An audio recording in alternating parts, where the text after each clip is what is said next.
Morning, family of red pears, tenants, and everyone that is alive and human. How are you?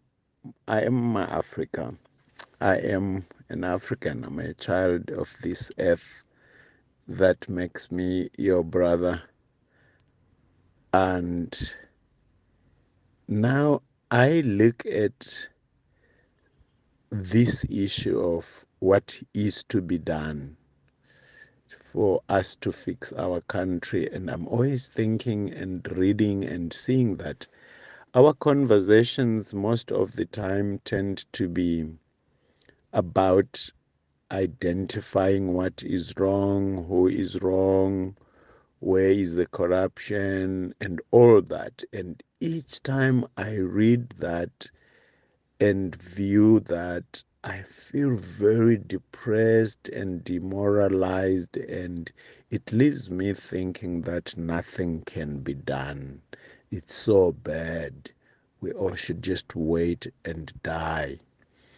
But the moment I start going around and looking at the assets we have, the underutilized or non-utilized land in our neighborhood, I start thinking of the unemployed as an army of potential, um, or a choir of potential for beautiful musicals, doing murals in the walls to beautify our neighborhoods, is agents of peace and development.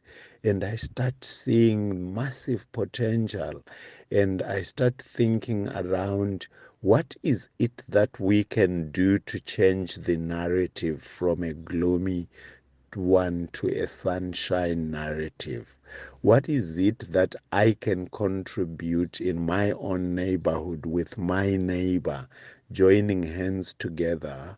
What is it that we can begin to do so that even those that are in positions of leadership that are doing us down can begin to learn from us how we want to be led, how things should be done?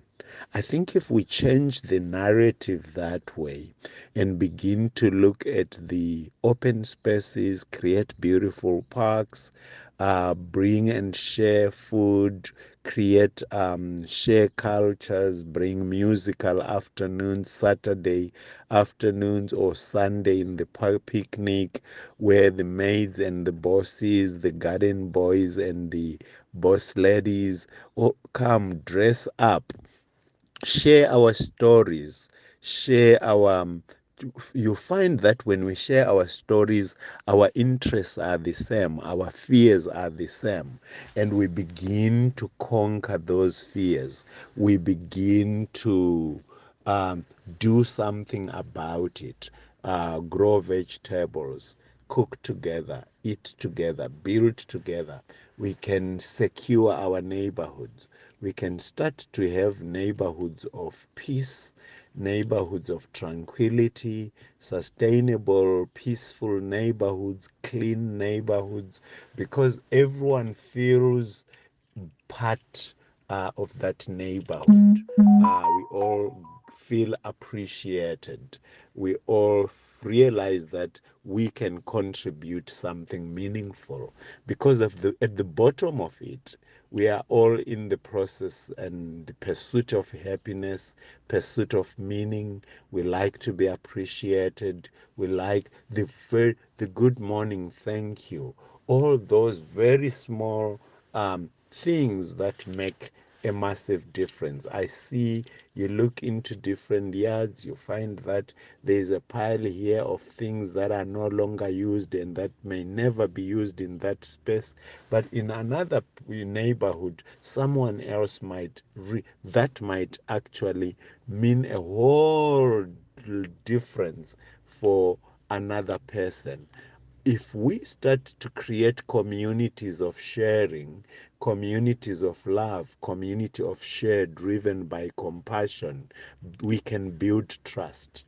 about each other. We can turn around the African narrative in a short space of time. If one neighborhood embraces this and we start doing this, this can spark a fire of love, a fire of togetherness that can change the whole narrative from one community to the next.